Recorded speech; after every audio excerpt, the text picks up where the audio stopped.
How did US Army Special Forces operate in Vietnam?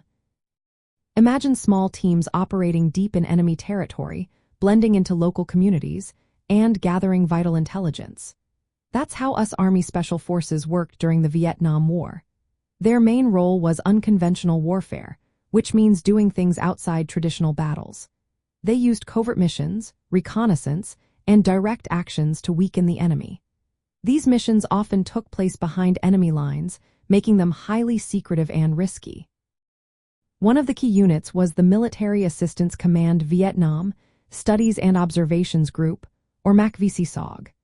This was a top-secret unit created in 1960 to carry out covert operations across South Vietnam, North Vietnam, Laos, and Cambodia.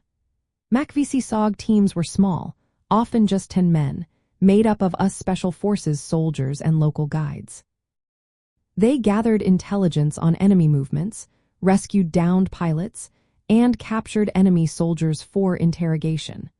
Their work provided up to 75% of the intelligence on critical supply routes like the Ho Chi Minh Trail. Another important unit was the 5th Special Forces Group, based in Vietnam.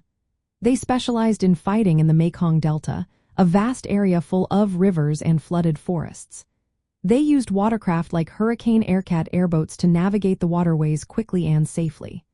These boats helped launch surprise attacks, disrupt Viet Cong control, and support South Vietnamese forces. They also helped set up and defend civilian irregular defense group bases deep in enemy territory, giving the US and South Vietnamese forces control over areas that were hard to reach. Special Forces teams also carried out prisoner snatching missions behind enemy lines.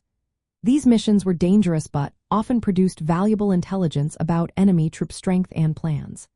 To motivate their teams, commanders offered rewards and rest periods for successful captures.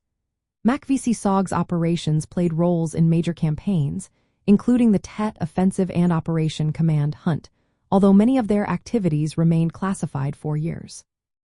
Training and advising local forces was another key part of their work. They trained ethnic minorities and irregular troops, known as civilian irregular defense groups, to fight alongside US forces. This helped empower local fighters to defend their own land and weaken enemy control. In summary, US Army Special Forces in Vietnam used a mix of covert reconnaissance, direct action, prisoner capture, psychological warfare, and training. They adapted to different environments, from jungles to river deltas, with specialized tactics and equipment. Their efforts were a vital part of the broader US military strategy, reflecting the complex and challenging nature of fighting a guerrilla war in a politically and geographically complicated region.